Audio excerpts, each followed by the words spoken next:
बिहार के इलैक्शन के अज रिजल्ट आ रहा है, रिजल्ट चल रहा है, उसनूं लैके तो दोवें पार्टियां लगभग बराबरी ते चल रही ने। लगता है कि कांग्रेस का उत्थे वोट शेयर थोड़ा वधिया है तो आने वाले समय के विच होर भी होर बेहतर कर सकती है। देखो मैनू तो मैं एवं कਹਾਂ सानू तो जो चैनल्स दस रहे सी, जो हर चैनल दस रहे सी, वो बड़ा महागठबंधन ਨੂੰ बहुत वधिया लीड दे रहे सी, चंगी दे रहे सी। पर हुण जो तुसीं कह रहे हो बराबर की फाइट आ जां ਜਿਹੜਾ बीजेपी ਤੇ ਉਹ ਅੱਗੇ ਆ, ਇਸ ਕਰਕੇ ਕਿਤੇ ਨਾ ਕਿਤੇ ਤਾਂ ਲੱਗ ਰਿਹਾ ਸੀ ਵੀ ਇੱਕ ਬਹੁਤ ਵੱਡੀ ਆਸ ਸੀ ਕਾਂਗਰਸ ਤੇ ਲਾਲੂ ਜੀ ਦੀ ਪਾਰਟੀ ਆ ਜਿਹੜੀ ਆਰਜੇਡੀ। ਪਰ ਜੇ ਕਮੀ ਹੋਈ ਆ, ਇਹ ਕਿਉਂ ਹੋਈ ਹੈ ਕਿ ਬੜਾ ਸ਼ੱਕ ਦਾ, ਕਿਉਂਕਿ ਜਿਹੜੀਆਂ ਰੈਲੀਆਂ ਸੀ, ਜਿਹੜੇ ਕੱਟ ਸੀ ਲੋਕਾਂ ਦੇ, ਉਹ ਤਾਂ ਝੂਠ ਨਹੀਂ ਕਦੇ ਬੋਲਦੇ। ਜੋ ਜੋਸ਼ ਸੀ, ਜੋ ਇੱਕ ਪ੍ਰਾਈਮ ਮਿਨਿਸਟਰ ਜਦੋਂ ਗਿਆ ਤਾਂ ਉੱਥੇ 3 ਰੈਲੀਆਂ ਜਿਹੜੀਆਂ ਪ੍ਰਾਈਮ ਮਿਨਿਸਟਰ ਦੀਆਂ ਫੇਲ ਹੋ ਗਈਆਂ। ਤੇ ਇਹ ਰਿਜ਼ਲਟ ਜਿਹੜਾ ਆ ਰਿਹਾ ਇਹਦੇ ਵਿੱਚ ਮੈਨੂੰ ਤਾਂ ਥੋੜਾ ਜਿਹਾ ਕਿਤੇ ਨਾ ਕਿਤੇ ਜੋ ਰਿਜ਼ਲਟ ਆਉਣਾ ਚਾਹੀਦਾ ਸੀ ਉਹ ਸਾਡੇ ਲਈ ਇਹ ਰਿਜ਼ਲਟ ਨਹੀਂ ਗਾ। ਐਗਜ਼ਿਟ ਪੋਲ ਦੇ ਵਿੱਚ ਵੀ ਦਿਖਾਇਆ ਸੀ ਕਿ ਆਰਜੇਡੀ ਜਿਹੜੀ ਮੈਂ ਕਿਹਾ ਜੀ ਜਿਹੜੇ ਚੈਨਲ ਪੂਰੇ ਪੱਕੇ ਬੀਜੇਪੀ ਦੇ ਚੈਨਲ ਜਿਹੜੇ ਕਹੇ ਜਾਂਦੇ ਆ, ਜਿਹੜਾ ਅੰਬਾਨੀ ਚੈਨਲ ਚਲਾਉਂਦਾ ਏ, ਰਿਲਾਇੰਸ ਚਲਾਉਂਦਾ ਏ, ਉਹ ਚੈਨਲਾਂ ਤੇ ਜਿਹੜਾ ਹੈ ਉਹ ਮਹਾਗਠਬੰਧਨ ਬਹੁਤ ਵੱਡੀ ਲੀਡ ਤੇ ਸੀ। ਤੇ ਇਹ ਜਿਹੜੇ ਹੁਣ ਰਿਜ਼ਲਟ ਆ ਰਹੇ ਨੇ ਉਹ ਕਿਤੇ ਨਾ ਕਿਤੇ ਹੋਰ ਨੇ। ਲੱਗਦਾ ਕਿ ਪੰਜਾਬ ਦੀ ਰਾਜਨੀਤੀ ਤੇ ਫਰਕ ਪਊਗਾ ਬਿਹਾਰ ਦੀ ਇਲੈਕਸ਼ਨਾਂ ਦਾ ਰਿਜ਼ਲਟ ਜੀ? ਨਹੀਂ, ਉਹ ਤਾਂ ਉੱਥੇ ਤਾਂ ਕਿਉਂਕਿ ਕਾਂਗਰਸ ਤਾਂ ਇੱਥੇ ਉੱਥੇ ਤਾਂ ਇੱਕ ਛੋਟਾ ਪਾਰਟਨਰ ਆ ਕਾਂਗਰਸ ਤਾਂ, ਉਹ ਤਾਂ ਉਨੀਆਂ ਕੁ ਜਿਹੜੀਆਂ ਸੀਟਾਂ 20 25 30 ਸੀਟਾਂ ਉਨੀਆਂ ਕੁ ਪਹਿਲਾਂ ਮੈਨੂੰ ਲੱਗਦਾ 27 ਸੀ, ਹੁਣ ਵੀ ਇਹ 25 ਕਿਤੇ ਜਿੱਤ ਰਹੇ ਆ ਜਾਂ ਹੋਰ ਅੱਗੇ ਰਿਜ਼ਲਟ ਜਿਹੜਾ ਆ ਹੀ ਗਿਆ ਹੋਣਾ, ਹੁਣ ਮੈਨੂੰ ਨਹੀਂ ਪਤਾ। ਪਰ ਕਾਂਗਰਸ ਦੀ ਰਾਜਨੀਤੀ ਤੇ ਪਵੇ ਨਾ ਪਵੇ, ਪਰ ਜਿਹੜਾ ਇੱਕ ਐਨਡੀਏ ਨੂੰ ਜਿਹੜੀ ਢਾਹ ਲੱਗਣੀ ਸੀ, ਜਿਵੇਂ ਕਿ ਅਕਾਲੀ ਦਲ ਬਾਹਰ ਹੋ ਗਿਆ ਸੀ, ਸ਼ਿਵ ਸੈਨਾ ਬਾਹਰ ਹੋ ਗਈ ਸੀ, ਜੇ ਕਿਤੇ ਇੱਥੇ ਵੀ ਜੇਡੀਯੂ ਜੇ ਹਾਰ ਜਾਂਦਾ ਤਾਂ ਮੈਂ ਸਮਝਦਾ ਐਨਡੀਏ ਦਾ ਨਾਂ ਹੀ ਨਹੀਂ ਕੋਈ ਰਹਿਣਾ ਸੀ। ਐਨਡੀਏ ਤਾਂ ਹੁਣ ਵੀ ਨਹੀਂ ਬਚਣੀ। ਮੈਨੂੰ ਨਹੀਂ ਲੱਗਦਾ, ਜੇ ਜਿਸ ਹਿਸਾਬ ਨਾਲ ਅੰਕੜੇ ਦੱਸ ਰਿਹਾ ਵੀ ਬੀਜੇਪੀ ਆ ਜਿਹੜੀ ਉਹ ਸਿੰਗਲ ਲਾਰਜੈਸਟ ਪਾਰਟੀ ਬਣ ਰਹੀ ਆ ਤੇ ਜੇਡੀਯੂ ਪਿੱਛੇ ਆ, ਤੇ ਮੈਨੂੰ ਨਹੀਂ ਲੱਗਦਾ ਵੀ ਇਹ ਜੇਡੀਯੂ ਨੂੰ ਨਤੀਸ਼ ਨੂੰ ਇਹ ਨਾ ਹੋਵੇ ਕਿਤੇ ਬੀਜੇਪੀ ਤੇ ਕੀ ਨਾਮ ਮੁੰਡਾ ਦੂਜਾ ਪਾਸਵਾਨ ਉਹ ਆਪਣੀ ਕੋਈ ਚਾਲ ਖੇਲਣ, ਜਾਂ ਹੋਰ ਉੱਥੇ ਕਈ ਪਲੇਅਰ ਨੇ। ਪਰ ਸਾਨੂੰ ਇਹ 'ਚ ਕੋਈ ਸ਼ੱਕ ਨਹੀਂ ਵੀ ਜਿਹੜਾ ਝਟਕਾ ਐਨਡੀਏ ਨੂੰ ਲੱਗਣਾ ਚਾਹੀਦਾ ਸੀ ਉਹ ਕਿਤੇ ਨਾ ਕਿਤੇ ਜਿਹੜੀ ਆਸ ਸੀ ਉਹ ਜ਼ਰੂਰ ਟੁੱਟੀ ਆ। ਪਰ ਪੰਜਾਬ ਦੇ ਵਿੱਚ ਤੁਸੀਂ ਕੀ ਸੋਚਦੇ ਹੋ ਵੀ ਪੰਜਾਬ 'ਚ ਬੀਜੇਪੀ ਨੂੰ ਕਿਤੇ ਪੈਰ ਲੱਗਣ ਦੀ ਥਾਂ ਹੈਗੀ ਆ? ਤੁਸੀਂ ਹੈ ਕੋਈ ਬੀਜੇਪੀ ਦੇ ਲੀਡਰ ਵਿਚਾਰੇ ਦਿੱਲੀ ਬੈਠੇ ਆ ਸਾਰੇ ਆ, ਮੈਂ ਉੱਥੋਂ ਹੀ ਆਇਆ, ਸਾਡੀਆਂ ਮੀਟਿੰਗਾਂ ਸੀ ਪਿਊਸ਼ ਗੋਇਲ ਤੇ ਅਮਿਤ ਸ਼ਾਹ ਜੀ ਨਾਲ, ਇਹ ਤਾਂ ਉੱਥੇ ਹੀ ਬੈਠੇ, ਉਹਨਾਂ ਦੀ ਗੋਦੀਆਂ 'ਚ ਇੱਥੇ ਪੰਜਾਬ ਆਉਂਦੇ ਨਹੀਂਗੇ, ਸ਼ੰਭੂ ਤੋਂ ਵੜਨ ਨਹੀਂ ਦਿੰਦਾ ਇਹਨਾਂ ਨੂੰ ਕੋਈ। ਸਰ ਮੀਟਿੰਗ ਦੇ ਕੀ ਨਤੀਜੇ ਨਿਕਲੇ ਜੀ ਜਿਹੜੀ ਅਮਿਤ ਸ਼ਾਹ ਨੇ ਮੀਟਿੰਗ ਕੀਤੀ? ਦੇਖੋ ਇੱਕ ਗੱਲ ਨੂੰ ਸਮਝੋ, ਮੈਂ ਅੱਜ ਸਾਰੀ ਗੱਲ ਤੁਹਾਡੇ ਮੂਹਰੇ ਰੱਖਦਾ। ਇੱਕ ਜਿਹੜੇ ਮੈਂਬਰ ਪਾਰਲੀਮੈਂਟ ਆ, ਇੱਕ ਲੜਾਈ ਦਾ ਜਿਹੜਾ ਇੱਕ ਇਹ ਹੋ ਗਿਆ ਸੀ ਵੀ ਸੈਂਟਰ ਵਰਸਿਸ ਪੰਜਾਬ ਸਟੇਟ ਹੋ ਗਈ ਸੀ ਗੱਲ। ਤੇ ਮੇਰੀ ਤਾਂ ਹਮੇਸ਼ਾ ਇਹ ਮੈਂ ਕਹਿਣਾ ਰਿਹਾ ਹੈ ਵੀ ਸਾਡਾ ਹਿੰਦੁਸਤਾਨ ਤੇ ਸਭ ਤੋਂ ਵੱਧ ਹੱਕ ਸਾਡਾ ਹੈ। ਕੁਰਬਾਨੀਆਂ ਹੀ 2 ਸਟੇਟਾਂ ਨੇ ਦਿੱਤੀਆਂ ਹੈ, ਇੱਕ ਦਿੱਤੀ ਹੈ ਵੈਸਟ ਬੰਗਾਲ ਨੇ ਤੇ ਉਦੋਂ ਵੱਧ ਪੰਜਾਬ ਦੇ ਨੁਕਸਾਨ ਵੰਡੇ ਵੀ ਅਸੀਂ ਗਏ ਹਾਂ, ਸਾਡਾ ਪੰਜਾਬ ਉੱਧਰ ਰਹਿ ਗਿਆ। ਤੇ ਵੀ ਆਜ਼ਾਦੀ ਦੀ ਲੜਾਈ ਸਭ ਤੋਂ ਵੱਧ ਦੇਣ ਟੈਰਰਿਜ਼ਮ ਅਸੀਂ ਝੱਲਿਆ, ਸਭ ਕੁਝ ਅਸੀਂ। ਤੇ ਇਸ ਕਰਕੇ ਵੀ ਅਸੀਂ ਸਾਡਾ ਜਿਹੜਾ ਹੱਕ ਆ ਸੈਂਟਰ ਤੇ ਉਹ ਦੂਜੀਆਂ ਸਟੇਟਾਂ ਨਾਲੋਂ ਵੱਧ ਆ। ਤੇ ਇੱਥੇ ਕਈ ਐਸੇ ਮੋਰਚੇ ਲੱਗੇ ਹੋਏ ਸੀ ਕਿਸਾਨਾਂ ਤੋਂ ਇਲਾਵਾ, ਕਿਸਾਨਾਂ ਨੇ ਕਦੇ ਗੱਲ ਨਹੀਂ ਇਹ ਕੀਤੀ, ਪਰ ਕਈ ਮੋਰਚੇ ਐਸੇ ਲੱਗੇ ਸੀ, ਕਈ ਲੀਡਰ ਵੀ, ਮੈਂ ਤਾਂ ਓਪਨਲੀ ਇਹ ਉਹਨਾਂ ਦੀ ਨਿੰਦਿਆ ਕੀਤੀ ਸੀ ਵੀ ਉਹ ਖੁਦ ਮੁਖਤਿਆਰੀ ਦੀਆਂ ਗੱਲਾਂ ਕਰਦੇ ਸੀ, ਖੁਦ MSP ਦੇਣ ਦੀ ਗੱਲ ਕਰਦੇ ਸੀ, ਖੁਦ ਇਹੋ ਜਿਹੀਆਂ ਗੱਲਾਂ ਕਰਦੇ ਸੀ ਜਿਹੜੀਆਂ ਕਿ ਪੋਸੀਬਲ ਨਹੀਂ। ਸਾਡੇ ਕੋਲ ਤਾਂ ਪੰਜਾਬ ਦਾ ਇਹ ਹਾਲਾਤ ਨੇ ਵੀ ਸਾਡੇ ਕੋਲ ਤਾਂ ਤਨਖਾਹਾਂ ਦੇਣ ਨੂੰ ਹਾਲਾਤ ਨੇ ਜਿਹੜੇ ਉਹ ਔਖੇ ਹੋਏ ਪਏ ਆ। ਤੇ ਅਸੀਂ ਜਿਵੇਂ ਬੰਪਰ ਕ੍ਰੌਪ ਇਸ ਵਾਰ ਹੋਈ ਆ, ਮੱਕੜ ਸਾਹਿਬ, ਆਪਣੇ ਗੌਰਵ ਜੀ ਜਾਂ ਧੁੰਨਾ ਜੀ ਜਾਂ ਬਾਕੀ ਮੇਰੇ ਮੀਡੀਆ ਸਤਿਕਾਰੀ ਉਹ ਖੜੇ ਆ, 20-20 ਹਜ਼ਾਰ ਕਰੋੜ ਰੁਪਈਆ, 20 ਤੋਂ 30 ਹਜ਼ਾਰ ਕਰੋੜ ਰੁਪਈਆ ਇਸ ਵਾਰ ਸਾਡਾ ਜਿਹੜਾ ਪੈਡੀ ਦਾ ਉਹ ਸਾਨੂੰ FCI ਵੱਲੋਂ MSP ਦਾ ਪੈਦਾਵਾਰ ਜਿਹੜੀ ਵੱਧ ਹੋਈ ਆ ਤਾਂ ਉਹਨਾਂ ਨੂੰ ਦੇਣਾ ਪਿਆ ਏ। ਤੇ ਅਸੀਂ ਕਿੱਥੋਂ ਚੱਲ ਲਾਂਗੇ? ਸਾਡੇ ਕੋਲ ਤਾਂ ਜਿਹੜਾ ਇਹ ਹਰ ਸਾਲ ਉਹ ਜੇ ਅਸੀਂ ਬਜਟ ਦੇਖੀਏ ਤੇ ਸਾਡੇ ਕੋਲ ਤਾਂ 10,000 ਕਰੋੜ ਰੁਪਈਏ ਤੋਂ ਉੱਤੇ ਦਾ ਘਾਟਾ ਪੈਂਦਾ ਹੈ ਸਾਨੂੰ। ਤੇ ਟੋਟਲ ਬਜਟ ਹੀ ਸਾਡਾ ਟੋਟਲ 64-65 ਹਜ਼ਾਰ ਕਰੋੜ ਦਾ ਹੈ, ਟੋਟਲ ਆਪਣਾ ਬਜਟ 64-65 ਹਜ਼ਾਰ ਕਰੋੜ ਦਾ।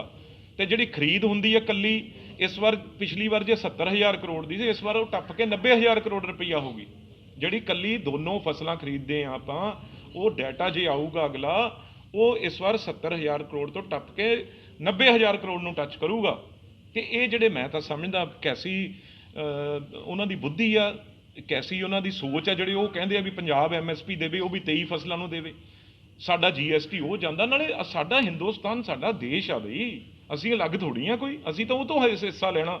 ਤੇ ਜਿਹੜੀ ਤੁਸੀਂ ਗੱਲ ਕੀਤੀ ਜਦੋਂ ਪੀਯੂਸ਼ ਗੋਇਲ ਨੇ ਸਾਨੂੰ ਬੁਲਾਇਆ ਤੇ ਉਹਨਾਂ ਨੇ ਕੁਝ ਐਸੀਆਂ ਗੱਲਾਂ ਕੀਤੀਆਂ ਜਿਹੜੀਆਂ ਨਾ ਸੁਣਨਯੋਗ ਸੀ, ਤੇ ਕੋਈ ਸਿਆਣਾ ਪੋਲੀਟੀਕਲ ਬੰਦਾ ਨਹੀਂ ਕਰਦਾ। ਕਿਉਂਕਿ ਸਭ ਤੋਂ ਪਹਿਲਾਂ ਆ ਚੁੱਗ ਐਂਡ ਕੰਪਨੀ ਤੇ ਆ ਨਕਲੀ ਜਿਹੜਾ ਸਰਦਾਰ ਬਣਿਆ ਹੈ, ਕੀ ਨਾਮ ਆ ਪੁਰੀ, ਸਰ ਇਹਦਾ ਵੀ ਬਾਲ ਬੜਾ ਮਚਿਆ ਜੀ, ਬੀਜੇਪੀ ਬੜਾ ਵਿਰੋਧ ਕਰ ਰਹੀ ਹੈ। ਤੁਸੀਂ ਸੁਣੋ ਬੀਜੇਪੀ ਦੇ ਪੱਲੇ ਕੀ ਆ ਯਾਰ, ਛੱਡੋ ਬੀਜੇਪੀ ਵਾਲਾ ਆ ਬੈਠਾ, ਮੈਂ ਆ ਜਾਣ ਬੀਜੇਪੀ ਮੇਰੇ ਨਾਲ ਗੱਲ ਕਰੇ, ਐਵੇਂ ਹੀ ਉੱਥੇ ਸੜਕਾਂ ਤੇ 20 ਮੈਂ ਗਿਣਤੀ 'ਚ ਗਿਣੀ ਸੀ ਵੀ ਕਿੰਨੇ ਬੰਦੇ ਸੀ, 15ਵਾਂ ਬੰਦਾ ਨਹੀਂ ਸੀ, 14 ਵੀ ਪੂਰੇ ਨਹੀਂ ਸੀਗੇ।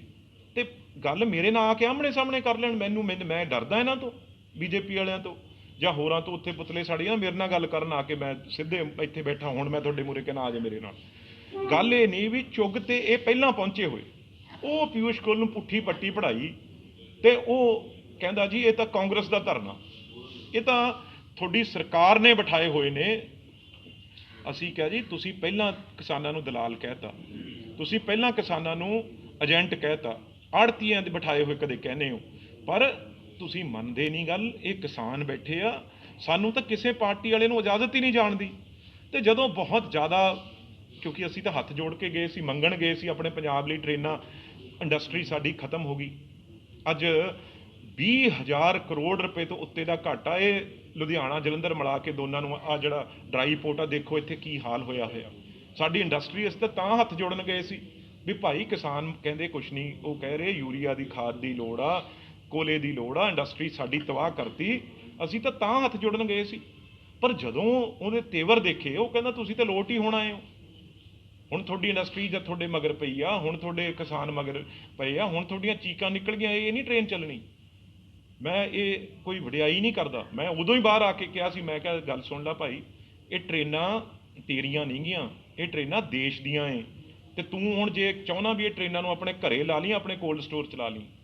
ਪਰ ਮੈਂ ਤੁਹਾਨੂੰ ਉਦਣੀ ਇਹ ਗੱਲ ਕਹੀ ਸੀ, ਅਗਲੇ ਦਿਨ ਅਮਿਤ ਸ਼ਾਹ ਜੀ ਦਾ ਸੱਦਾ ਆਇਆ, ਉਹਨਾਂ ਨੇ ਤਕਰੀਬਨ 12:30 ਸਾਨੂੰ ਟਾਈਮ ਦਿੱਤਾ, ਚਾਹੇ ਉਹ ਅਲੱਗ ਪਾਰਟੀ ਦੇ ਆ, ਦੇਸ਼ ਦੇ, ਪਰ ਹੋਮ ਮਿਨਿਸਟਰ ਨੇ, ਪਰ ਉਹਨਾਂ ਨੇ ਵਾਕਈ ਜੇ ਗੱਲ ਕੀਤੀ ਤਾਂ ਲੀਡਰਾਂ ਵਾਲੀ ਗੱਲ ਕੀਤੀ।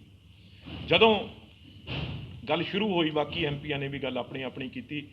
ਮੈਨੂੰ ਉਹਨਾਂ ਨੇ ਕਿਹਾ ਵੀ ਬਿੱਟੂ ਤੂੰ ਕੀ ਗੱਲ ਮੀਡੀਆ ਮੂਹਰੇ ਹੀ ਬੋਲਦਾ, ਕਿਉਂਕਿ ਪੀਯੂਸ਼ ਗੋਇਲ ਨਾਲ ਬੈਠਾ ਸੀ, ਉਹਨੇ ਅਮਿਤ ਸ਼ਾਹ ਜੀ ਨੂੰ ਗੱਲ ਆਪਣੀ ਕੀਤੀ ਹੋਣੀ ਆ ਵੀ ਇਹ ਕੱਲ ਇਸ ਗੱਲ ਲਈ। ਮੈਂ ਕਿਹਾ ਜੀ ਮੈਂ ਮੀਡੀਆ ਮੂਹਰੇ, ਕਹਿੰਦੇ ਤੂੰ ਉਰੇ ਕੋਈ ਆਪਣੀ ਗੱਲ ਰੱਖ, ਕਿ ਮੀਡੀਆ ਮੂਹਰੇ ਹੀ ਬੋਲਦਾ। ਮੈਂ ਕਿਹਾ ਜੀ ਮੀਡੀਆ ਮੂਹਰੇ ਤਾਂ ਬੋਲੇ ਜਦੋਂ ਇੱਕ ਮੰਤਰੀ ਨੇ, ਉਹ ਵੀ ਇੱਕ ਕੈਬਨਿਟ ਮੰਤਰੀ ਰੇਲਵੇ ਦੇ ਨੇ, ਸੱਦ ਕੇ ਸਾਨੂੰ ਇੱਕ 35 ਲੱਖ ਬੰਦੇ ਨੂੰ ਨੁਮਾਇੰਦਾ ਇੱਕ ਮੈਂਬਰ ਪਾਰਲੀਮੈਂਟ ਆ, ਤੇ ਅਸੀਂ 8 ਮੈਂਬਰ ਪਾਰਲੀਮੈਂਟ ਆਏ ਸੀ, ਕਰੋੜਾਂ ਲੋਕਾਂ ਦੀ ਆਵਾਜ਼ ਲੈ ਕੇ ਆਏ ਸੀ, ਪਰ ਤੁਸੀਂ ਉਸ ਆਵਾਜ਼ ਨੂੰ ਕੁਚਲਣ ਦੀ ਕੋਸ਼ਿਸ਼ ਕੀਤੀ, ਤੁਸੀਂ ਉਸ ਆਵਾਜ਼ ਨੂੰ ਦਲਾਲ ਦੱਸਿਆ ਤੇ ਇਹ ਕਿਹਾ ਵੀ ਇਹ ਸਾਰੇ ਕਾਂਗਰਸ ਦੇ ਬਿਠਾਏ ਹੋਏ ਆ। ਤੇ ਅਸੀਂ ਜਦੋਂ ਇਹ ਗੱਲ ਕੀਤੀ ਵੀ ਕਾਂਗਰਸ ਦੇ ਨਹੀਂ ਬਿਠਾਏ ਹੋਏ, ਉਹ ਕਹਿੰਦਾ ਤੁਸੀਂ ਮੈਨੂੰ ਸਮਝਾਓਗੇ। ਤੇ ਫਿਰ ਅਸੀਂ ਉੱਥੇ, ਮੈਂ ਕਿਹਾ ਬਹਿਣ ਦਾ ਕੋਈ ਮਕਸਦ ਸੀ ਅਮਿਤ ਸ਼ਾਹ ਜੀ, ਪਰ ਅਮਿਤ ਸ਼ਾਹ ਜੀ ਨੇ ਇਹ ਗੱਲ ਕਹੀ ਵੀ ਮੈਂ ਇੱਕ ਗੱਲ ਦੇਖੋ, ਆ ਬੈਠਾ ਹੈ ਬਿੱਟੂ, ਮੈਂ ਜਦੋਂ ਅਕਾਲੀ ਦਲ ਹਰਸਿਮਰਤ ਕੌਰ ਤੇ ਸੁਖਬੀਰ ਸਿੰਘ ਬਾਦਲ ਜ਼ੋਰ ਪਾ ਰਹੇ ਸੀ ਵੀ ਰਾਜੋਆਣੇ ਨੂੰ ਛੱਡੋ, ਉਹਦੀ ਫਾਂਸੀ ਮਾਫ ਕਰੋ, ਤੇ ਮੈਂ ਅਮਿਤ ਸ਼ਾਹ ਜੀ ਨੂੰ ਮਿਲਿਆ ਸੀ, ਜਾ ਕੇ ਗੱਲ ਕੀਤੀ ਸੀ ਵੀ ਤੁਸੀਂ ਔਨ ਫਲੋਰ ਆਫ ਹਾਊਸ ਇਹ ਗੱਲ ਕਹੋ ਵੀ ਤੁਸੀਂ ਇਹਨੂੰ ਮਾਫ ਕਰ ਰਹੇ ਹੋ ਜਾਂ ਨਹੀਂ। ਉਹਨਾਂ ਨੇ ਮੇਰੀ ਗੱਲ ਮੰਨੀ ਤੇ ਹਾਊਸ ਆਏ ਤੇ ਮੇਰਾ ਜਵਾਬ ਦਿੱਤਾ ਵੀ ਬਿਲਕੁਲ ਮਾਫੀ ਨਹੀਂ ਹੋ। ਇਹ ਫੇਰ ਲੜੇ ਜਾ ਕੇ ਵੀ ਇੱਕ ਕਾਂਗਰਸ ਦਾ ਮੁੱਖ ਮੰਤਰੀ, ਇਹ ਕਾਂਗਰਸ ਦਾ ਮੁੱਖ ਮੰਤਰੀ ਨੂੰ ਤੁਸੀਂ ਉਹਦੇ ਕਾਤਲਾਂ ਨੂੰ ਜਿਹੜੀ ਫਾਂਸੀ, ਜਿਹੜੀ ਮਾਫੀ ਨਹੀਂ ਦੇ ਰਹੇ। ਤੇ ਉਹਨਾਂ ਨੇ ਕਿਹਾ ਵੀ ਭਾਈ ਇੱਕ ਕੋਈ ਵੀ ਨਾਗਰਿਕ ਹੋਵੇ ਐਜ਼ ਏ ਹੋਮ ਮਿਨਿਸਟਰ, ਜੇ ਉਹਨੂੰ ਕੋਈ ਮਾਰਦਾ, ਉਹਦੇ ਚੀਥੜੇ ਉਡਾਉਂਦਾ, ਤੇ ਉੱਤੋਂ ਉਹ ਇਹ ਕਹਿੰਦਾ ਵੀ ਮੈਂ ਦੁਬਾਰਾ ਵੀ ਇਹ ਕੰਮ ਕਰੂੰ ਜਦੋਂ ਮੌਕਾ ਮਿਲੇ, ਮੈਂ ਕੋਈ ਮਾਫੀ ਨਹੀਂ ਮੰਗਦਾ, ਤਾਂ ਆਮ ਬੰਦੇ ਦਾ ਵੀ ਜਿਹੜਾ ਕੋਈ ਕਾਤਲ ਹੋਊਗਾ ਮੈਂ ਉਹਨੂੰ ਛੱਡੂਗਾ ਨਹੀਂ, ਇਹ ਤਾਂ ਮੁੱਖ ਮੰਤਰੀ ਹੈ। ਤੇ ਉਹਨਾਂ ਨੇ ਮੈਨੂੰ ਕਿਹਾ ਵੀ ਦੱਸੋ ਕੀ ਗੱਲ। ਮੈਂ ਕਿਹਾ ਜੀ ਇਹ ਗੱਲ ਪਾਰਟੀਆਂ ਤੋਂ ਛੱਡ ਕੇ ਬਿਟਵੀਨ ਦੋਨੋਂ ਸਰਕਾਰਾਂ ਦੀ, ਸਾਡੇ ਮੰਤਰੀ ਲਓ, ਉਹ ਸਰਕਾਰ ਨੇ, ਕਿਸੇ ਕਾਂਗਰਸ ਦੇ ਨਹੀਂ, ਅਕਾਲੀ ਦਲ, BJP ਨਹੀਂ, ਸਾਡੇ ਮੰਤਰੀ ਤੇ ਤੁਹਾਡੇ ਮੰਤਰੀ ਬੈਠਣ ਪਹਿਲੇ ਲੈਵਲ ਤੇ, ਉਹ ਗੱਲ ਕਰਨ। ਅਗਲੀ ਗੱਲ ਤੁਸੀਂ ਬੈਠੋ ਤੇ ਮੁੱਖ ਮੰਤਰੀ ਸਾਹਿਬ ਬੈਠੋ, ਕਿਹਦੇ ਨਾਲ? 31 ਕਿਸਾਨ ਯੂਨੀਅਨ ਨਾਲ। ਕੋਈ ਪਾਰਟੀ ਦੀ ਗੱਲ ਨਾ ਕਰੋ, ਕੋਈ ਕੁਛ ਨਾ ਕਰੋ। ਤੁਹਾਡੇ ਮੈਂ ਕਿਹਾ ਗਿਆਨੀ ਸਾਹਿਬ ਆਪ ਚੇਅਰਮੈਨ ਲਾਏ, ਅੱਜ ਉਹ ਹਰ ਮੀਡੀਆ ਤੇ ਬੋਲ ਰਿਹਾ ਵੀ ਮੈਨੂੰ ਬੁਲਾਇਆ ਨਹੀਂ ਕਿਸੇ ਨੇ।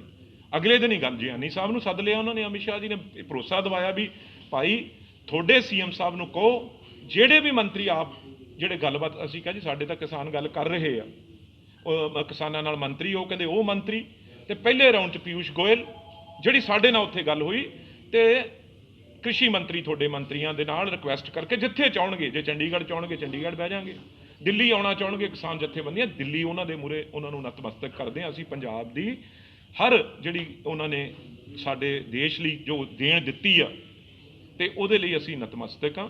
ਠੀਕ ਆ, ਕਮੀਆਂ ਰਹੀਆਂ, ਕਈ ਗੱਲਾਂ ਸਾਡੇ ਕੋਲ, ਜਿਵੇਂ ਮੈਂ ਤਾਂ ਕੀ ਕਹਾਂ, ਜਿਆਨੀ ਸਾਹਿਬ ਨੇ ਕਹਿਤਾ ਵੀ ਜਿਹੜੇ ਬੀਜੇਪੀ ਦੇ ਚਮਚੇ ਲੀਡਰ ਨੇ ਉਹ ਜਾ ਕੇ ਉਹਨਾਂ ਨੂੰ ਪੁੱਠੀਆਂ ਪੜ੍ਹਾਈ ਪੜ੍ਹਾਉਂਦੇ ਰਹੇ। ਜਦੋਂ ਉਹ ਚਮਚੇ ਬਾਹਰ ਕੱਢਤੇ, ਚੁੱਗ ਸਾਹਿਬ ਤੇ ਪੁਰੀ ਸਾਹਿਬ ਤੇ ਅਸ਼ਵਨੀ ਜਿਹੜੇ ਚਮਚੇ ਸੀ ਉਹ ਪਰੇ ਕੱਢਤੇ, ਜਿਹੜੇ ਜੈਨੂਅਨ ਗ੍ਰਾਸ ਰੂਟ ਜੁੜੇ ਹੋਏ ਸੀ ਲੋਕ, ਜਿਹੜੇ ਲੋਕਾਂ ਦੇ ਨੁਮਾਇੰਦੇ ਸੀ, ਉਹਨਾਂ ਦੀ ਜਦੋਂ ਗੱਲ ਸੁਣੀ ਉਹ ਗੱਲ ਤੁਰ ਪਈ। ਪਰ ਹਜੇ ਵੀ ਉਹ ਇਸ ਗੱਲ ਤੇ, ਜਿਹੜਾ ਪਿਊਸ਼ ਗੋਇਲ ਆ ਉਹ ਇਸ ਗੱਲ ਤੇ ਵਾਜਿਦ ਸੀ ਵੀ ਨਹੀਂ ਜੀ, ਵੀ ਜੇ ਇਹ ਕਹਿੰਦੇ ਆ ਕਿਸਾਨ ਟ੍ਰੇਨਾਂ ਚਲਾਓ, ਪਹਿਲਾਂ ਆਪਣੀਆਂ ਮਾਲ ਗੱਡੀਆਂ ਚਲਾਓ, ਤੇ ਨਾਲ ਦੀ ਨਾਲ ਪੈਸੇਂਜਰ ਟ੍ਰੇਨ ਚਲਾਓ, ਤੇ ਉੱਥੇ ਇਹ ਗੱਲ ਹੋਈ। ਪਿਊਸ਼ ਗੋਇਲ ਨੂੰ ਕਿਹਾ ਰਾਤ ਦਾ ਉਹਨਾਂ ਨੇ, ਅਮਿਤ ਸ਼ਾਹ ਜੀ ਨੇ, ਵੀ ਜੇ ਕਿਸਾਨ ਚਾਹੁੰਦੇ ਆ ਵੀ ਪਹਿਲਾਂ ਉਹ ਚਲਾਓ ਤੇ ਪਹਿਲਾਂ ਉਹ ਚਲਾਓ, ਪੈਸੇਂਜਰ ਬਾਅਦ ਚਲਾ ਦਿਓ। ਇਹ 'ਚ ਕੀ ਗੱਲ ਆ? ਪੈਸੇਂਜਰ ਵੀ, ਕਿਉਂਕਿ ਤਿਉਹਾਰ ਨੇ ਯਾਰ, ਲੋਕਾਂ ਨੇ ਸਾਰਿਆਂ ਨੇ, ਕਿਸੇ ਨੇ ਬਿਹਾਰ ਜਾਣਾ, ਯੂਪੀ ਜਾਣਾ, ਮਹਾਰਾਸ਼ਟਰ ਜਾਣਾ, ਉਹਨਾਂ ਨੂੰ ਵੀ ਅਸੀਂ ਦੇਖਣਾ, ਦੀਵਾਲੀ ਦੇ ਦਿਨ ਨੇ, ਹੋਰ ਤਿਉਹਾਰਾਂ ਦੇ ਦਿਨ, ਉਹਨਾਂ ਨੂੰ ਅਸੀਂ ਕਿਵੇਂ ਉਰੇ ਰੋਕ ਕੇ ਰੱਖ ਸਕਦੇ ਹਾਂ। ਪਰ ਚਲੋ ਇਹ ਸਾਰੀਆਂ ਗੱਲਾਂ ਹੋਈਆਂ। ਹੁਣ 13 ਤਰੀਕ ਦੀ ਤੁਹਾਡੇ ਮੂਹਰੇ ਗੱਲ ਆਈ ਹੈ, ਪਰ ਇਹ ਅਮਿਤ ਸ਼ਾਹ ਹੋਣਾ ਦੀ ਇਹ ਪਹਿਲ ਕਦਮੀ ਆ। ਉਹਨਾਂ ਨੇ ਵੱਡਾ ਦਿਲ ਦਿਖਾਇਆ ਵੀ ਅਸੀਂ ਇਹ ਗੱਲ ਕਰਨ ਨੂੰ ਤਿਆਰ ਹਾਂ। ਇਹ ਵੀ ਗੱਲ ਕਹੀ ਉੱਥੇ ਔਜਲਾ ਸਾਹਿਬ ਨੇ, ਇਹ ਕਿਹਾ ਵੀ ਤੁਹਾਡੇ ਮੰਤਰੀ, ਤੁਹਾਡੇ ਪ੍ਰਧਾਨ ਵੱਲੋਂ ਐਸੇ ਬਿਆਨ ਆਉਂਦੇ ਰਹੇ ਨੇ ਜਦੋਂ ਨੱਡਾ ਸਾਹਿਬ ਵੱਲੋਂ, ਤੁਸੀਂ ਹੋਰ ਨੂਣ ਛਿੜਕਦੇ ਰਹੇ ਹੋ। ਤੇ ਮੈਂ ਦੂਜੀ ਗੱਲ ਇਹ ਕਹੀ ਵੀ ਅਸੀਂ ਸਰਕਾਰ ਆ ਉੱਥੇ, ਅਸੀਂ ਕਦੇ ਚਾਹਾਂਗੇ ਵੀ ਪੰਜਾਬ ਦੇ ਵਿੱਚ ਅੱਗ ਲੱਗੇ, ਪੰਜਾਬੀਆਂ ਨੂੰ ਕੋਈ ਨੁਕਸਾਨ ਹੋਵੇ, ਤੇ ਤੁਸੀਂ ਇਹ ਕਿਵੇਂ ਸੋਚ ਲਿਆ? ਤੇ ਉਹਨਾਂ ਦੀ ਵੀ ਹੋਮ ਮਿਨਿਸਟਰ ਆ, ਉਹਦੇ ਕੋਲ ਆਈਬੀ ਦੀਆਂ ਏਜੰਸੀਜ਼ ਦੀਆਂ ਰਿਪੋਰਟਾਂ ਜਦੋਂ ਗਈਆਂ ਵੀ ਵਾਕਈ ਜੈਨੂਅਨ ਕਿਸਾਨ ਬੈਠਾ ਹੈ ਉੱਥੇ, ਕਿਸੇ ਪਾਰਟੀ ਦੀ ਕੋਈ ਲੈਣਾ ਦੇਣ ਨਹੀਂ। ਤੇ ਜਦੋਂ ਇਹ ਗੱਲ ਉੱਥੇ ਹੋਈ, ਮੈਂ ਸਾਫ਼ ਤੌਰ ਤੇ ਕਹਿਦਾ ਵੀ ਜਦੋਂ ਉਹਨਾਂ ਨੂੰ ਇਹ ਗੱਲ 1 ਮਿੰਟ 'ਚ ਉਹਨਾਂ ਨੇ ਕਿਹਾ ਵੀ ਬਿਲਕੁਲ ਰਵਨੀਤ, ਇਸ ਗੱਲ ਨੂੰ ਜਿਹੜੀ ਤੁਸੀਂ ਕਹਿ ਰਹੇ ਹੋ ਵੀ ਤੁਹਾਡੇ ਮੰਤਰੀ ਸਾਡੇ ਮੰਤਰੀ ਦੋਨੋਂ ਹੀ ਕਿਸਾਨ ਯੂਨੀਅਨ ਨਾਲ ਉਹਨਾਂ ਦੀ ਰਿਕੁਐਸਟ ਕਰਕੇ ਜਿੱਥੇ ਚਾਹਣਗੇ ਬੈਠਣਗੇ, ਉਦੋਂ ਹੀ ਡੈਡਲੌਕ ਖਤਮ ਹੋ ਗਿਆ, ਗੱਲ ਖਤਮ ਹੋ ਗਈ। ਤੇ ਹੁਣ ਕਿਸਾਨ ਯੂਨੀਅਨ ਆ ਜਿਹੜੇ, ਉਹ ਗੱਲ ਆ ਲਖਵਾਲ ਸਾਹਿਬ ਦਾ, ਦੂਜੇ ਰਾਜੋਆਣਾ ਸਾਹਿਬ ਨਾਲ ਵੀ ਗੱਲ ਆ ਜਿਹੜੀ ਉਹਨਾਂ ਦੀ ਹੋ ਗਈ। ਤੇ ਬਾਕੀ ਜਥੇਬੰਦੀਆਂ ਨੇ ਕਿਹਾ ਅਸੀਂ ਕਿਸੇ ਦੀ, ਜਦੋਂ ਉੱਤੋਂ ਇਸ਼ਾਰਾ ਹੋ ਗਿਆ, ਹੁਣ ਕ੍ਰਿਸ਼ੀ ਮੰਤਰੀ ਵੀ ਪਿਊਸ਼ ਗੋਇਲ ਹੁਣ ਸਾਰੇ ਹੀ ਕਰਨਗੇ ਜਦੋਂ ਅਮਿਤ ਸ਼ਾਹ ਉਹਨਾਂ ਦਾ ਇਸ਼ਾਰਾ ਹੋ ਗਿਆ। ਤੇ ਇਸ ਕਰਕੇ ਬਹੁਤ ਵਧੀਆ ਮੌਕਾ ਹੈ। ਤੇ ਇਹ ਵੀ ਉਹਨਾਂ ਨੇ ਕਿਹਾ, ਮੈਨੂੰ ਕੱਲ ਦਾ ਨਹੀਂ ਪਤਾ ਵੀ ਇਹ ਹੁਣ ਕੀ ਕਰਦੇ ਆ ਸਾਡੇ, ਕਿਉਂਕਿ ਇਹ ਬੀਜੇਪੀ ਵਾਲੇ ਹਟਣਗੇ ਨਹੀਂ ਨਾ, ਉਰੇ ਵਾਲੇ ਇਹ ਕਹਿਣਗੇ ਨਹੀਂ ਜੀ ਸਾਨੂੰ ਬਿਠਾਓ ਵਿੱਚ। ਇਹ ਹੁਣ ਜੇ ਕੋਈ ਉੱਥੇ ਮਾੜੀ ਮੋਟੀ ਫਿਰ ਇਹੋ ਜੀ ਹਲਕੀ ਗੱਲ ਆ ਜਿਵੇਂ ਕਰਦੇ ਆ, ਕਰਨਗੇ ਜੇ ਸਿਆਸਤ ਪੰਜਾਬ 'ਚ, ਜੇ ਤਾਂ ਇਹ ਸਿਰਫ 22 ਦੀ ਇਲੈਕਸ਼ਨ ਦੇਖ ਕੇ ਬੀਜੇਪੀ ਵਾਲੇ ਗੱਲ ਕਰਨਗੇ, ਹਲਕੀ ਗੱਲ, ਫਿਰ ਦੁਬਾਰਾ ਨੁਕਸਾਨ ਹੋ ਸਕਦਾ। ਜੇ ਕੋਈ ਚੰਗੇ ਲੀਡਰ, ਜਿਵੇਂ ਮੈਂ ਕਿਹਾ ਵੀ ਪੁਰਾਣੇ ਲੀਡਰ ਪ੍ਰਧਾਨ ਨੂੰ ਬਿਠਾ ਲੈਣ, ਇਹਨਾਂ ਨੂੰ ਬਿਠਾ ਲੈਣ ਜਿਹੜਿਆਂ ਨੂੰ ਚਮਚੇ ਕਿਹਾ ਹੋਏ, ਪਰ ਉਹਦੇ ਵਿੱਚ ਸੋਲਿਡ ਜਿਹੜੇ ਬੀਜੇਪੀ ਦੇ ਪੁਰਾਣੇ ਨੇ, ਸੰਪਲਾ ਸਾਹਿਬ ਨੂੰ, ਸੋਮ ਪ੍ਰਕਾਸ਼ ਜੀ ਬੈਠਣਗੇ, ਅਵਿਨਾਸ਼ ਰਾਏ ਖੰਨਾ ਜੀ ਵਰਗਿਆਂ ਨੂੰ ਬਿਠਾਉਣ, ਹੋਰ ਪੁਰਾਣੇ ਬੜੇ ਲੀਡਰ ਨੇ ਜਿਆਨੀ ਸਾਹਿਬ ਵਰਗੇ ਬਿਠਾਉਣ, ਗੱਲ ਮੁੱਕ ਜੂਗੀ। ਨਾਲੇ ਅਸੀਂ ਤਾਂ ਇਸ ਗੱਲ ਦੇ ਹੈ ਹੀ ਨਹੀਂ ਕਿ ਕੋਈ ਕ੍ਰੈਡਿਟ ਥੋੜੀ ਲੈਣਾ ਬਈ, ਉਰੇ ਦਾ ਮਰਨ ਜਿਉਣ ਦਾ ਇੱਥੇ ਕਾਂਗਰਸ ਅਕਾਲੀ ਦਲ ਦੀ ਤਾਂ ਕੋਈ ਗੱਲ ਹੀ ਨਹੀਂ ਗੀ। ਕਿਉਂਕਿ ਬਿਹਾਰ ਇਲੈਕਸ਼ਨ ਨੂੰ ਲੈ ਕੇ ਬੀਜੇਪੀ ਦੇ ਆਈ ਦੇ ਵਿੱਚ ਵੀ ਅਸੀਂ ਆਪਣੀ ਸਰਕਾਰ ਪੰਜਾਬ 'ਚ ਬਣਾਵਾਂਗੇ, ਕਿਉਂਕਿ ਸਾਰੀ ਸਰਕਾਰਾਂ ਨੂੰ ਪੰਜਾਬ ਦੇ ਲੋਕ ਦੇਖ ਚੁੱਕੇ ਨੇ, ਵਰਤ ਚੁੱਕੇ ਨੇ। ਪਰ ਕੌਣ ਕਹਿੰਦਾ? ਬੀਜੇਪੀ ਵਾਲੇ, ਜੀਵਨ ਗੁਪਤਾ। ਉਹ ਯਾਰ ਕੀ ਗੱਲ ਕਰ ਰਿਹਾ ਤੂੰ? ਆ ਬੀਜੇਪੀ ਵਾਲੇ ਹੀ ਸੀਗੇ 10 ਸਾਲ, ਕੌਣ ਸੀ? ਅਕਾਲੀ ਦਲ ਤੇ ਬੀਜੇਪੀ ਸੀ। ਇਹ ਕਿਹੜੀ ਨਵੀਂ? ਜਿੰਨੇ ਮਹਿਕਮੇ ਸੀ ਸਾਰੇ, ਆ ਜਿੰਨੇ ਵੱਡੇ ਮਹਿਕਮੇ ਆ, ਤੁਹਾਡਾ ਸ਼ਹਿਰ ਦੇ ਲੁਧਿਆਣੇ ਦੀ ਗੱਲ ਕਰ ਲਓ, ਕਿਹਦੇ ਕੋਲ ਸੀ 10 ਸਾਲ ਲੋਕਲ ਬਾਡੀਜ਼ ਬਈ? ਕਿਸ ਨੇ ਰੋਕਿਆ ਸੀ ਕੁਝ ਕਰਨ ਨੂੰ? ਇਹਨਾਂ ਨੂੰ ਤਾਂ ਸਭ ਨੂੰ ਦੇਖਿਆ ਹੋਇਆ ਕਿਸੇ ਨੇ। ਬੀਜੇਪੀ ਵਾਲੇ ਤਾਂ ਬਹੁਤ ਗਲਤ ਫਹਿਮੀ 'ਚ ਨੇ। ਬੀਜੇਪੀ ਵਾਲਿਆਂ ਨੂੰ ਤਾਂ ਕੈਂਡੀਡੇਟ ਨਹੀਂ ਲੱਭਣੇ, ਬੂਥ ਲਾਉਣ ਵਾਲੇ ਨਹੀਂ ਲੱਭਣੇ। ਇਹ ਤਾਂ ਦੋਨੋਂ ਆਪਸ ਵਿੱਚ ਅਕਾਲੀ ਦਲ ਤੇ ਬੀਜੇਪੀ ਹੈ ਨਾ, ਜਿਹੜਾ ਇਹ ਖੇਡ ਰਹੇ ਆ ਇੱਕ ਦੂਜੇ ਨੂੰ, ਉਹਨੂੰ ਜੁਆਇਨ ਕਰਾ ਲਿਆ, ਉਹਨੂੰ ਕਰਾ ਲਿਆ। ਇਹਨਾਂ ਦੀ ਲੜਾਈ ਤਾਂ ਸਿਰਫ ਇੱਥੇ ਤੱਕ ਸੀਮਤ ਰਹਿ ਜਾਣੀ ਆ, ਲੀਡਰਾਂ ਤੱਕ ਜੁਆਇਨ। ਥੱਲੇ ਤਾਂ ਦੇਖੋ, ਜਿਹਨੂੰ ਤੁਸੀਂ ਇੱਕ ਦੂਜੇ ਨਾਲ ਜੁਆਇਨ ਕਰਾ ਲਿਓ, ਥੱਲੇ ਕੀ ਬੇਸ ਆ? ਕੋਈ ਹੈ ਉਹਦੇ? ਤੇ ਇਹ ਗੱਲ ਲੋਕਾਂ ਭਲੀ ਭਾਂਤੀ ਜਾਣਦੇ ਆ। ਇੰਡਸਟਰੀ ਮਹਿਕਮਾ ਜਿਹੜਾ ਸ਼ਹਿਰਾਂ ਨਾਲ ਜੁੜੇ, ਇੰਡਸਟਰੀ ਲੋਕਲ ਬਾਡੀਜ਼, ਜਿਆਨੀ ਸਾਹਿਬ, ਹੈਲਥ ਦਾ ਮਹਿਕਮਾ, ਸਾਰੇ ਹੀ ਮਹਿਕਮੇ ਇਹਨਾਂ ਕੋਲ ਸੀ। ਕਿਹੜਾ ਮਹਿਕਮਾ ਨਹੀਂ ਸੀਗਾ ਇਹਨਾਂ ਕੋਲ? ਰੂਰਲ ਜਿਹੜੇ ਮਹਿਕਮੇ ਸੀ ਉਹ ਅਕਾਲੀ ਦਲ ਕੋਲ ਸੀ, ਸ਼ਹਿਰ ਦੇ ਮਹਿਕਮੇ ਜਿਹੜੇ ਮਲਾਈਦਾਰ ਮਹਿਕਮੇ ਸੀ ਉਹ ਸਾਰੇ ਬੀਜੇਪੀ ਲੁੱਟਦੀ ਰਹੀ ਆ। ਇਹਨਾਂ ਦੇ ਦੌਰਾਨ ਹੀ ਇੰਡਸਟਰੀ ਜਿਹੜੀ ਇਹ ਵਾਜਪਾਈ ਜੀ ਸੀ, ਜਦੋਂ 10 ਸਾਲ ਤੋਂ ਬਾਅਦ ਸਾਰੇ ਜੰਮੂ ਕਸ਼ਮੀਰ ਨੂੰ, ਉੱਤਰਾਖੰਡ ਨੂੰ, ਹਿਮਾਚਲ ਪ੍ਰਦੇਸ਼ ਨੂੰ ਇੰਡਸਟਰੀ ਨੂੰ ਕਿਹਨੇ ਬੈਨੀਫਿਟ ਦਿੱਤੇ? ਜੇ ਅਗਰ ਬਿਹਾਰ 'ਚ ਨੇ ਜਿੱਤ ਹੁੰਦੀ ਹੈ ਤਾਂ ਇਹ 'ਚ ਈਵੀਐਮ ਮਸ਼ੀਨਾਂ ਦਾ, ਕਿਉਂਕਿ ਹਰ ਵਾਰ ਕਾਂਗਰਸ ਈਵੀਐਮ ਮਸ਼ੀਨਾਂ ਦੇਖੋ, ਮੈਂ ਇਹ ਗੱਲ ਹਜੇ ਨਹੀਂ ਕਹੂੰਗਾ। ਇਹ ਸਾਡੀ ਪਾਰਟੀ ਹੈ ਜਿਹੜੀ ਸੈਂਟਰ ਲੀਡਰਸ਼ਿਪ ਹੈ ਸਾਡੀ, ਉਹ ਇਸ ਤੇ ਫੈਸਲਾ ਕਰੂਗੀ। ਪਰ ਮੈਂ ਇੰਨਾ ਜ਼ਰੂਰ ਕਹਿ ਸਕਦਾ, ਤੁਹਾਡਾ ਚੈਨਲ ਵੀ ਵਿੱਚ ਸੀ, ਤੇ ਜਿਨ੍ਹਾਂ ਨੇ ਹਰ ਇੱਕ ਜਿਹੜਾ ਵੀ ਸਰਵੇ ਆਇਆ, ਚਾਹੇ ਉਹ ਅੰਬਾਨੀ ਦੇ ਚੈਨਲ ਹੋਣ, ਚਾਹੇ ਉਹ ਰਿਲਾਇੰਸ ਦੇ ਚੈਨਲ ਹੋਣ, ਉਹਨਾਂ ਨੇ ਵੀ ਜਿੱਤ ਜਿਹੜੀ ਦਿੱਤੀ ਮਹਾਗਠਬੰਧਨ ਨੂੰ ਦਿੱਤੀ ਸੀ, ਤੇਜਸਵੀ ਨੂੰ ਦਿੱਤੀ ਸੀ। ਤੇ ਰੈਲੀਆਂ 'ਚ ਵੀ ਪਤਾ ਲੱਗਦਾ ਸੀ ਵੀ ਲੋਕ ਇਸ ਵੱਡੀ ਗਿਣਤੀ 'ਚ ਇਕੱਠੇ ਹੋਏ ਆ, ਪਰ ਰਿਜ਼ਲਟ ਜਿਹੜਾ ਹੈ ਉਸ ਹਿਸਾਬ ਨਾਲ ਅੱਜ ਨਹੀਂ ਗਾ। ਇਹ ਗੱਲ ਮੈਂ ਮੰਨਦਾ। ਐਸਟੀਐਫ ਬਣਾਈ ਸੀਗੀ ਨਸ਼ਿਆਂ ਨੂੰ ਰੋਕਣ ਲਈ, ਬੜਾ ਵਧੀਆ ਕੰਮ ਕੀਤਾ, ਅਕਾਲੀ ਦਲ ਨਾਲ ਸੰਬੰਧਿਤ ਬੰਦੇ ਵੀ ਅਰੈਸਟ ਕੀਤੇ, ਪਰ ਕਾਂਗਰਸ ਦੀ ਸਰਕਾਰ 'ਚ ਉਹੀ ਨਸ਼ਾ ਤਸਕਰਾਂ ਦੇ ਅੱਗੇ ਪਾਇਲਟ ਜਿਪਸੀਆਂ ਤੇ ਗਨਮੈਨ ਚੱਲਦੇ ਨਾਕਿਆਂ ਤੇ ਸਲੂਟ ਵੱਜਦੇ। ਦੇਖੋ, ਜਿਹਦੀ ਤੁਸੀਂ, ਮੈਂ ਤਾਂ ਸਾਫ਼ ਨਾਂ ਲੈ ਦਿੰਦਾ, ਜਿਹਦੀ ਗੱਲ ਕਰਦੇ ਹੋ ਤੁਸੀਂ, ਕੋਈ ਜਿਹੜਾ ਸਰਪੰਚ ਫੜਿਆ ਗਿਆ ਪਿਛਲੇ ਦਿਨਾਂ 'ਚ, ਇਹ ਲੋਕ ਜਿਹੜੇ ਨੇ ਨਾ, ਇਹ ਪੋਲੀਟੀਕਲ ਲੋਕਾਂ ਦੇ ਆਲੇ ਦੁਆਲੇ ਤਾਂ ਇਹ ਫੋਟੋਆਂ ਖਿਚਾਉਣ ਨੂੰ ਫਿਰਦੇ ਹੀ ਰਹਿੰਦੇ ਆ। ਪਰ ਨਹੀਂ, ਪਾਇਲਟ ਦੂਜੀ ਜਲਦੀਆਂ ਮੈਂ ਸਾਰੀ OSD ਅੰਕਿਤ ਬਾਂਸਲ ਦੀ ਗੱਡੀ 'ਚ ਬੈਠ ਕੇ ਇੱਕ ਦੂਜੇ ਨਾਲ, ਮੈਂ ਹਰੇਕ ਗੱਲ ਤੇ ਆਉਣਾ, ਕੱਲੀ ਗੱਲ ਮੈਂ ਕਦੇ ਵੀ ਕਿਸੇ ਗੱਲ ਤੋਂ ਭੱਜਿਆ ਨਹੀਂ। ਤੁਹਾਨੂੰ ਵੀ ਪਤਾ, ਮੈਂ ਹਰ ਗੱਲ ਦਾ ਜਵਾਬ ਦੇ ਕੇ ਜਾਂਦਾ। ਇਹ ਜਿਹੜੇ ਲੋਕ ਨੇ, ਇਹ ਹਰ ਵੇਲੇ ਕਿਤੇ ਨਾ ਕਿਤੇ ਕੋਈ ਐਸੀ ਤਾਕ 'ਚ ਰਹਿੰਦੇ ਨੇ। ਕੱਲ ਮੈਂ ਔਨ ਰਿਕਾਰਡ ਗੱਲ ਇਹ ਸੁਣ ਰਿਹਾ ਸੀ ਚੈਨਲ ਤੇ, ਗੁਰਕੀਰਤ ਸਿੰਘ ਇੰਟਰਵਿਊ ਦੇ ਰਹੇ ਸੀ ਵੀ ਜਿਹੜੀ ਇਹ ਪਾਇਲਟ ਜਿਪਸੀ ਇਹਦੇ ਅੱਗੇ ਜਾ ਰਹੀ ਆ, ਇਹ ਜਿਹੜੀ ਆ 2015 ਦੀ ਫੋਟੋ ਆ, ਜਿਹੜੀ ਉਹ ਗੱਡੀ ਦਾ ਨੰਬਰ, ਕਿਉਂਕਿ ਉਹ ਤਾਂ ਸਾਫ਼ ਦਿਖ ਰਿਹਾ ਵੀ ਇਹ ਗੱਡੀ ਕਿਹਦੀ ਆ, ਪਾਇਲਟ ਜਿਪਸੀ ਜਿਹੜੀ ਮੂਹਰੇ ਜੀ 'ਚੋਂ ਪਿਆ ਏ। ਪਰ ਜਿੱਥੇ ਤੱਕ ਤੁਸੀਂ ਗੱਲ ਕੀਤੀ ਆ ਕਾਂਗਰਸ ਦੇ OSD ਦੀ ਜਾਂ ਕਿਸੇ ਹੋਰ ਕਾਂਗਰਸ ਦੇ ਲੀਡਰ ਦੀ, ਬਥੇਰਿਆਂ ਦੀਆਂ ਸਾਡੇ ਨਾਲ 20 ਵਾਰ ਹੋਇਆ ਵੀ ਐਸੀਆਂ ਫੋਟੋਆਂ ਆ ਜਾਂਦੀਆਂ। ਪਰ ਹਾਂ, ਜਿੱਥੇ ਤੱਕ ਤੁਸੀਂ ਅੰਕਿਤ ਬਾਂਸਲ ਦੀ ਗੱਲ ਕੀਤੀ ਆ, ਇਹ ਦੇਖਣਾ ਪਊਗਾ ਵੀ ਉਹਦੇ ਕੋਲ ਕੌਣ ਉਹ ਬੰਦਾ ਲੈ ਕੇ ਆਇਆ, ਅੱਗੇ ਮਿਲਾਉਣ ਵਾਲਾ ਕੌਣ ਆ। ਹੁਣ ਮੇਰੇ ਨਾਲ ਰਾਜਾ ਬੈਠਾ ਏ, ਇਹ ਕੱਲ ਨੂੰ ਕੋਈ ਨਾਲ ਐਸਾ ਬੰਦਾ ਨਾਲ ਲੈ ਆਵੇ ਤੇ ਮੇਰੇ ਘਰੇ ਵਾੜ ਕੇ ਆਪਣੀ ਗੱਡੀ 'ਚ ਬਿਠਾ ਕੇ ਕਹੇ ਮੇਰੇ ਬੈਠੋ ਬਿੱਟੂ ਜੀ, ਤੇ ਕਈ ਵਾਰ ਪਤਾ ਹੀ ਨਹੀਂ ਹੁੰਦਾ।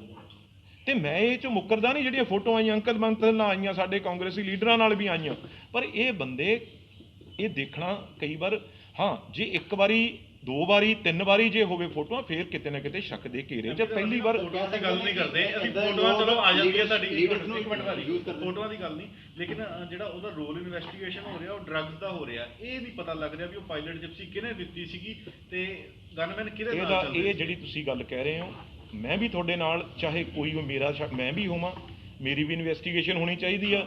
ਤੇ ਜਿਹੜਾ ਅਫਸਰ STF ਦਾ ਹੈ ਹਰਪ੍ਰੀਤ ਸੰਧੂ, ਉਹ ਤੇ ਕੋਈ ਕੁਐਸਚਨ ਨਹੀਂ ਕਰ ਸਕਦਾ। ਜਿਹੜੀ ਉਹ ਮੈਂ ਪੜ੍ਹ ਰਿਹਾ ਸੀ ਰਿਪੋਰਟ ਵੀ ਉਹ ਕਈ ਘੰਟੇ ਇਨਵੈਸਟੀਗੇਸ਼ਨ ਲੁਧਿਆਣੇ 'ਚ ਆ ਕੇ ਉਹ ਕਰਕੇ ਗਏ ਆ।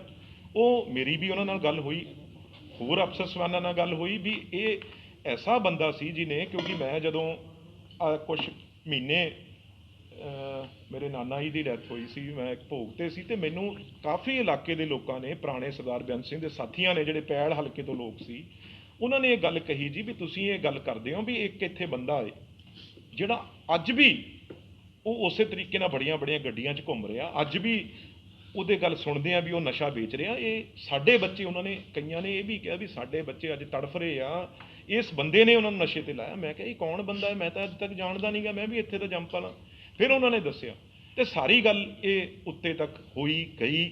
STF ਦੇ ਮਗਰ ਪਹਿਲਾਂ ਲੱਗੀ ਹੋਈ ਸੀ, ਪਰ ਜਦੋਂ ਇਹਦੀ ਗੱਲ ਸਾਰੇ ਐਡੀ ਵੱਡੀ ਹੋ ਗਈ, ਤੇ ਤੁਸੀਂ ਇਹ ਵਿਸ਼ਵਾਸ ਮੈਂ ਰੱਖਦਾ, ਚਾਹੇ ਉਹ ਮੈਂ ਹੋਵਾਂ, ਚਾਹੇ ਅੰਕਿਤ ਬਾਂਸਲ ਹੋਵੇ, ਚਾਹੇ ਤੁਸੀਂ ਕਿਸੇ ਦੀਆਂ ਵੀ ਫੋਟੋਆਂ ਹੋਰ ਵੀ ਆਉਣਗੀਆਂ ਬੜੀਆਂ, ਹਜੇ ਤਾਂ ਇੱਕ ਦੀਆਂ ਨਾ, ਹਰ ਨੇ ਕੱਢਣੀਆਂ ਹੈ।